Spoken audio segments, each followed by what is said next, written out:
చూస్తున్నారు. డాక్టర్ దీపిక కేసులో కీలక మలుపు చోటు చేసుకుంది. సీనియర్ అమర్ సాహస్ రెడ్డిని అరెస్ట్ చేశారు పోలీసులు. 14 రోజుల రిమాండ్ విధించడం జరిగింది కోర్టు.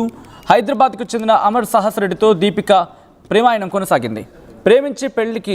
ప్రేమించుకున్నారు, ఏడాది కాలం ప్రేమించుకున్నారు. అయితే పెళ్లికి తిరస్కరించినట్టుగా అమర్ సాహస్ రెడ్డి పెళ్లికి తిరస్కరించినట్టుగా ప్రస్తుతం తెలుస్తోంది. తిరుపతిలోని ఒక వైద్య కళాశాలలో MBBS చదువుతోంది దీపిక. చనిపోయే చివరి రోజు, అంటే ఆ రోజు ముందు, చనిపోయే రోజు కన్నా ముందు రోజు, లేకపోతే చనిపోయే ఆ చివరి గడియల్లో ఏకంగా 2 గంటల అమర్తో దీపిక ఫోన్ కాల్లో మాట్లాడారు. మధ్యరాత్రి అరౌండ్ రాత్రి 10:40 నుంచి అర్ధరాత్రి 12:30 వరకు కూడా వీళ్ళిద్దరి మధ్య కాన్వర్జేషన్ జరిగింది. తన పెళ్లి ఖాయమైంది అంటూ కూడా అమర్ సాహస్ రెడ్డి దీపికతో చెప్పుకొచ్చాడట. నా పెళ్లి ఖాయమైంది, నేను నిన్ను పెళ్లి చేసుకోలేనని చెప్పి తెగేసి చెప్పాడట అమర్ సాహస్ రెడ్డి. దీంతో గత నెల 5న హాస్పిటల్లోని ఒక ఇంజెక్షన్ తీసుకొని దీపిక బలవన్ మరణానికి పాల్పడ్డారు. మరీ ముఖ్యంగా ఆ దీపిక మరణం పూర్తిగా సందేహాత్మకంగా ఉండిపోయింది. ఎక్కడ చిక్కుముడి వీడలేదు. పోలీసులు తమదైన స్టైలు అన్ని కోణాల్లో దర్యాప్తు చేస్తే తన ఫోన్కి సంబంధించి కాన్వర్సేషన్స్, తర్వాత ఆ చాటింగ్స్ ఇవన్నీ బయటకు తీసిన తర్వాత అర్థమైంది వాళ్ళకి సంథింగ్ ఫిషీ అని చెప్పి. అప్పుడు ఈ ప్రేమ కోణం బయటపడింది. మరి ఏడాది ప్రేమించిన రోజు ఏమైంది? ఏడాదిగా ప్రేమించుకున్నారు కదా. అంటే అంతకన్నా ముందు ప్రేమించిన అమ్మాయి పెళ్లికి ఒప్పుకున్నారు, లేక పెళ్లి చేసుకుందని చెప్పి నిశ్చయించుకున్నారు, ఏదో జరిగింది. అలాంటప్పుడు ఆ వ్యక్తి కావాలనుకున్నప్పుడు ఇంకా దీపికతో ఎందుకు వచ్చినట్టు? దీపికను ఎందుకు కావాలనుకున్నట్టు? ఒకవేళ దీపిక కావాలనుకున్నప్పుడు వెంటనే చెప్పాలి అక్కడ, నేను ఆల్రెడీ లేదు, ఐఎమ్ ఆల్రెడీ ఇన్ రిలేషన్, నువ్వు నన్ను వద్దనుకొని వెళ్ళిపోయావు కాబట్టి నేను వేరే రిలేషన్లో ఉన్నాను, నన్ను నమ్ముకుని ఇంకా అమ్మాయి ఉందని చెప్పి అక్కడ చెప్పాలి కదా. లేకపోతే దీపికనైనా ఒప్పించగలగాలి. నొప్పించి కాదు, ఒప్పించి. ఎందుకంటే relationship is not an easiest thing. వదులుకుంటే అంత వేగంగా వదిలిపోయేది కాదు. అదో గాయం. అది ఆ గాయం ఎంతలా ఉంటుందంటే బయటికి కనిపించే గాయాలకి ఏదో ఒక ఆయింట్మెంట్ పూస్తే, లేకపోతే ఏదో ఒకటి చేస్తే తగ్గిపోతుందేమో, కనీసం కనిపిస్తుంది. కనిపించిన తర్వాత నలుగురు వచ్చి ఏదో రకంగా ఒక సర్ది చెప్పే ప్రయత్నమో, లేకపోతే వాళ్ళకి తోచిన సలహా చెబితే ఆ గాయానికి కొంచెం కవర్ అయ్యే అవకాశం ఉంటుంది. కానీ మనసుకు తగిలే గాయం ప్రతి ఒక్కరికి చెప్పుకోలేరు, అందరూ చెప్పుకోలేరు. And the relationship that. And ఈరోజు దీపిక ప్రాణాలు తీసుకుంది. అంత చదువుకున్న అమ్మాయి. బహుశా దీపిక ఆలోచించాల్సిందమ్మా మీరు. Because your a doctor. రోజుకి ఎంతోమంది వందలాది మంది పేషెంట్స్ని చూస్తూ ఉంటారు.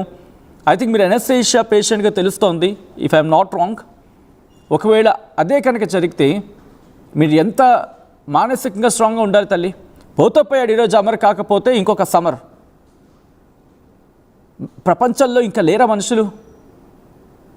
అఫ్కోర్స్ ఆ రిలేషన్షిప్ గాయమయ్యే సందర్భంలో ఎవరిదైనా అతగాడు తప్ప, లేకపోతే ఆమె తప్ప ఇంకెవరు లేరనుకుంటారు. That's true, that very common.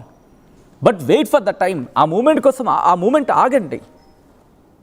అతగాడు వదిలేసాడు అని చెప్పి, ఆ అమ్మాయి వదిలేస్తుందని చెప్పి ప్రాణాలు తీసేసుకుంటామా? మనల్ని మనం ప్రేమించుకోలేమా కనీసం? మన ప్రాణం కన్నా వాళ్ళ ప్రాణం గురించి ఆలోచిస్తున్నారు కదా. వాళ్ళ ప్రాణం గురించి ఆలోచించిన వాళ్ళు మరి మీ ప్రాణాల గురించి ఆలోచించుకోరా? మీ ప్రాణం అంటే మీకు అంత అలుసా? Question yourself. రిలేషన్స్, ప్రేమ ప్యూర్, ఎవ్వరూ కాదంటారు దాన్ని.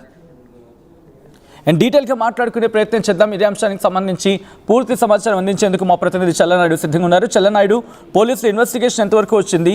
అండ్ ప్రస్తుతం ఇన్వెస్టిగేషన్లో ఇంకా ఎటువంటి విషయాలు బయటపడుతున్నాయి అమర్ సాహస్ రెడ్డి నుంచి?